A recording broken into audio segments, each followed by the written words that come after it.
What do you say to the 40% of California voters who you'll need in order to win, who voted for Trump? How would I need them in order to win, man? Well, unless you think you're going to get 60% of the vote. You think you'll get 60%. Everybody who did not vote for Trump will vote for you. That's what you're saying. In a general election, yes. If it is me versus a Republican, I think that I will win the people who did not vote for Trump. What if it's you versus another Democrat? I don't intend that to be the case. So how do you not intend that to be the case? Are you going to ask them not to run? No, I'm saying I'm going to build the support. I have the support already in terms of name recognition. And so I'm going to do the very best I can to make sure that we get through this primary in a really strong position. But let me be clear with you. I represented Orange County. I represented a purple area. I have stood on my own 2 feet and won Republican votes before. That's not something every candidate in this race can say. If you're from a deep blue area, if you're from LA or you're from Oakland, you don't have an experience. But you just said you don't need those Trump voters. Well, you asked me if I needed them to win. So you don't I think feel you like need this them is to win. unnecessarily argumentative. What is your question?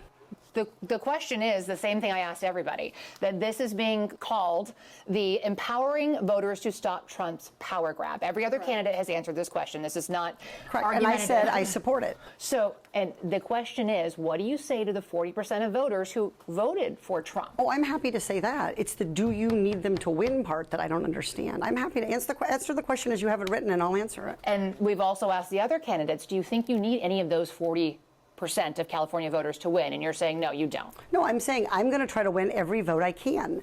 And what I'm saying to you is that... Well, to those voters, okay, so you... I don't want to keep doing this. I'm going to call it. Okay. Thank you. You're not going to do the interview with us? Nope, not like this. I'm not. Not with 7 follow-ups to every single question you ask. Every other candidate has answered I don't our care. follow-ups. I don't care. I want to have a pleasant, positive conversation in which you ask me about every issue on this list. And if every question you're going to make up a follow-up question, then we're never going to get there. Ms. And Porter, we're just going to circle around. I am an investigative I have never had to do reporter. this before, ever. You've never had to have a end an conversation interview. with To end a an reporter? interview. Okay, but every other candidate has done this. What part of I'm me? I'm running for governor because I'm a leader. So I am going to make... So you're not going to answer questions from reporters? Okay, why don't we go through? I will continue to ask follow-up questions because that's my job as a journalist, but I will go through and ask these, and if you don't want to answer, you don't want to answer. So nearly every legislative...